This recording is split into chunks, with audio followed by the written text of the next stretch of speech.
আত্মসন্দেহ কিভাবে কাটিয়ে উঠবেন তা একটি গল্পের মাধ্যমে আপনাদের জানাবো। আশা করব গল্পটি মনোযোগ দিয়ে শুনবেন। রুদ্র ছোটবেলা থেকেই চুপচাপ স্বভাবের ছেলে ছিল। তার সবকিছুতেই এক ধরনের সন্দেহ কাজ করত। সে কি পারবে? সে কি যথেষ্ট ভালো?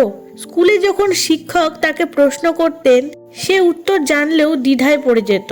তার মনে হতো হয়তো তার উত্তর ভুল হবে, সবাই হাসবে। এভাবেই আত্মসন্দেহ তার আত্মবিশ্বাসকে গ্রাস করছিল। স্কুলের শেষ বছরে একদিন তার শ্রেণী শিক্ষক অনিরুদ্ধ স্যার বললেন, রুদ্র, আগামী বিতর্ক প্রতিযোগিতায় তুমি আমাদের স্কুলের প্রতিনিধি হবে। রুদ্র হতভম্ব হয়ে বলল, আমি? স্যার, আমি পারবো না। আমি কখনো এত বড় মঞ্চে কথা বলিনি। অনিরুদ্ধ স্যার হাসলেন। আমি জানি তুমি পারবে। তুমি যুক্তি দিয়ে ভাবতে পারো, ভালো কথা বলতে পারো, শুধু নিজের ওপর বিশ্বাস রাখতে হবে। কিন্তু রুদ্রের মনে দ্বিধা থেকেই গেল। সে প্রতিযোগিতায় নাম লেখালেও আত্মবিশ্বাসী হতে পারল না। প্রস্তুতির সময় সে বারবার ভাবত, যদি কথা আটকে যায়, যদি ভুল বলি, যদি সবাই হাসে। প্রতিদিন আয়নার সামনে দাঁড়িয়ে চেষ্টা করত, কিন্তু মনে হতো কিছু একটা ঠিক হচ্ছে না। তার মা বুঝতে পারলেন ছেলের মনে ভয় কাজ করছে। একদিন তিনি বললেন, রুদ্র, ছোটবেলায় যখন তুমি হাঁটতে শিখছিলে, তখন কি একবারেই সফল হয়েছিলে? রুদ্র মাথা নাড়ল। না মা, অনেকবার পড়ে গিয়েছিলাম।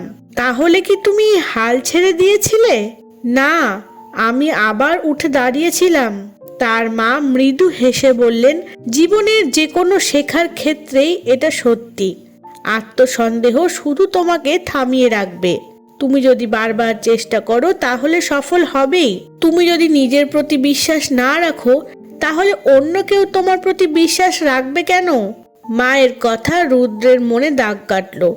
সে ভাবলো, সত্যিই তো, সে এতদিন শুধু ব্যর্থতার কথা ভেবে এসছে, কখনো চেষ্টা করেই দেখেনি। সেদিন থেকে সে নিজের উপর বিশ্বাস রাখার চেষ্টা শুরু করলো। প্রতিদিন সকালে আয়নার সামনে দাঁড়িয়ে জোরে জোরে বক্তৃতা দিত। প্রথম দিকে ভয় লাগতো, কিন্তু ধীরে ধীরে সে অভ্যস্ত হয়ে উঠল।